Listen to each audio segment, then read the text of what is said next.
Сәлем достар. Бүгін бізде график биткоин долларға. Бүгінгі тақырып бізде ол индикатор. Индикаторның ішінде RSI индикаторын қалай қолданамыз, қалай жұмыс істейміз деген сауалға жауап. Бізде қазір көріп тұрғанымыздай график тұр. Графиктің астында міне RSI деген осы бізде индикатор. Бұны қалай қоямыз десеңіздер, кейбіреулерде трейдинг вьюда, кейбіреулерінде сразу ашылып тұрады, кейбіреулерінде бұл ашылмай тұрады. Сондықтан кейін осы жерге мысалға индикаторға кіресіздер и RSI деп жазасыздар. Индекс относительной силы деген басасыздар. Сол кезде осы график шығады. И бұл графикті өзгертуге болады, яғни цветтерін өзгертуге болады. Мен өзіме қызыл жасап алғам. Негізі бұл көбінесе фиолетовый болады, әртүрлі болады. Яғни оны мына жерге кіріп, міне настройкаға кіресіздер, стиль дегенге кірген кезде бұл жерін өзгерте аласыздар. Яғни бізде қазір қызыл цвет болып тұр ма, біз оны көкке қоя аламыз дегенде ғой. RSI-да 3 зона болады, өзі 70, 50, ортаңғы зонасы и 30. Бұл зона RSI нені көрсетеді? RSI бізде перекупленность пен перепроданность көрсетеді. Әртүрлі таймфреймді, 1 сағат болсын, 5 минуттық болсын, 1 айлық таймфрейм болса да. Яғни, қараңыздар, 70-тік зонадан асқан кезде перекупленность. Яғни, рынокта, яғни сауда жасау кезінде бағаны жоғарыға итерген кезде өз мөлшерінен көп сатып алынды деген құрал. Осы құрал арқылы сол нәрсені көруге болады. Яғни перекупленность. Көп алып қойған кезде осында 70-ші зонадан шығып кетеді. Мұна 70 пен 30-ші зонадан шыққан кезде жоғарыға болсын, төменге болсын, бұл график. Көбінесе осы зонаға қайттан кіруге ұмтылады. Яғни қараңыздар, міне.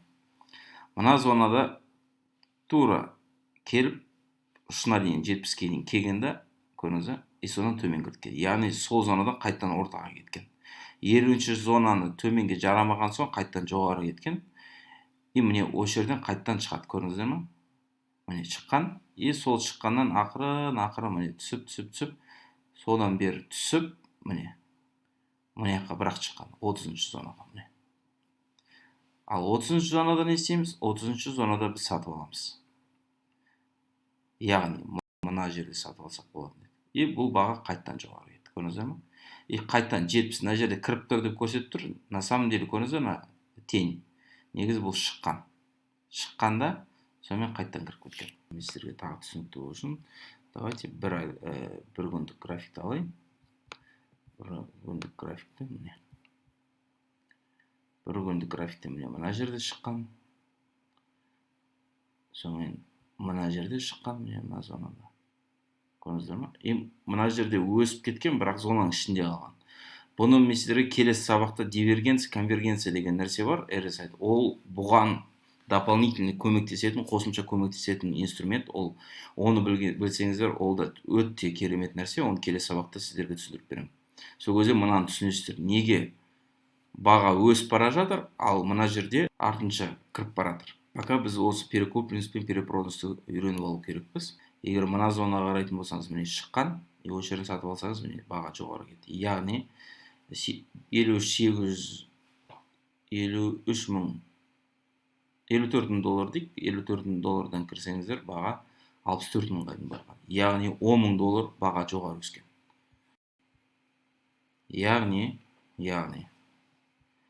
осы зонадан шыққан кезде біз сатып алсақ болады. Бірақ естеріңізде болсын, қандай да индикатор болсын, қандай осциллятор болсын, қандай да бір қосымша қолданылатын бір құралдар болсын, естеріңізде болсын, ешқандай құрал сізге 100% гарантия бере алмайды. Өйткені мен өзім кейде Instagram немесе TikTok болсын, YouTube'да көрсетіп отырады. Ойбай, мына жерден ала саласыздар, бүйтіп ақша таба саласыздар. Нет, ондай болмайды. Да, осы жерден алып, бағаны мысалға осы жерден жапсаңыздар, әрине жақсы. Бірақ естеріңізде болсын, бізде мысалға примерно сіз осы зонадан сатып алсаңыз, сіз примерно стоп-лоссты осы жерге қою керексіз. Міне, алдыңғы минимумға. түсініп отырсыздар ма? Баға жоғарыға кеткен кезде, жоғарыға, мысалға баға осы зонаға келдік деп есептейік. Сол кезде сіздің жұмысыңыз на стоп лоссты уже без убыток дейді ғой. Ақша минусқа жаппау үшін бүйтіп қойып қойасыз. Өйткені рынок резко, міне мысалға мына жерде резко түскен ғой, көтерілген баға и резко түсіп кеткен. Осындай жағдайға тап болмау үшін сіз хотя бы без убыток жабасыз, немесе мына жақта уже плюсқа жабасыз да. Сондықтан кейін любой осциллятор болсын, любой құрал ол сіздерге жай ғана дополнительно рыноктың қайда баратынын көрсетеді. Тек қана сол. Бұяқта бір андай волшебный граль, ойбай, мынандай точно гарантия деген ешқандай. Біреу сөйтіп айтатын болса, гарантия беретін болса, ондай адамдан қорқу керек. Мысалға, біз мына жақта давайте бір айлық графикті алайық. Мысалға. Бір айлық график бізде. Бір айлық графикін қарап алсаңыз, көрдіңіздер ме қалай шыққан баға. Мысалға, осы зона дейік 58, 56, 800, 900 дейік, 56, 900 ден 34, 600 дейін құлаған. Сонымен қайтадан шыққан, міне көрдіңіздер ме? И сонымен қайтадан жаңағы 60 мыңға барғанда 60 мыңнан құлап 18 мыңға дейін құлаған. 17-18 мың долларға. Мына жерде шыққан, бұл жақта астыға шықпаған, көрдіңіздер ме? Бұл бір айлық график. Мына жерде мысалы шыққан, сонымен қайттан кірген. И қазір бізде осы жерде шыққан, осы жерде шыққан. Сондықтан баға қазір бізде төмен кетті, бір айлық.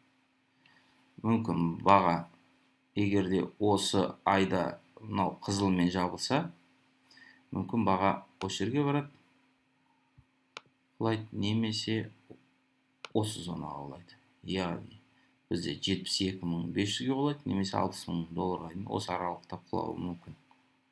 Вот. Сондықтан кейін RSI деген нәрсені бұны жай инструмент ретінде қолдануға болады. Енді бастап жатқан адамдарға бұл қызбайтын жақсы бір құрал, жақсы көмектеседі. Мысалға, сіз 5-15 минуттық графикпен жұмыс істеймін деп есептедіңіз. Мысалы, 15 минуттық. Алайық, міне, 15 минут. 15 минут графикте, мысалға, міне, қазір бізде зонадан шығып отыр. Көрдіңіздер ме? Міне. Енді қазір мүмкін баға жоғары кетеді, немесе мынау сияқты түсіп, міне, кішкене көтеріп қайтадан түсуі мүмкін. Міне.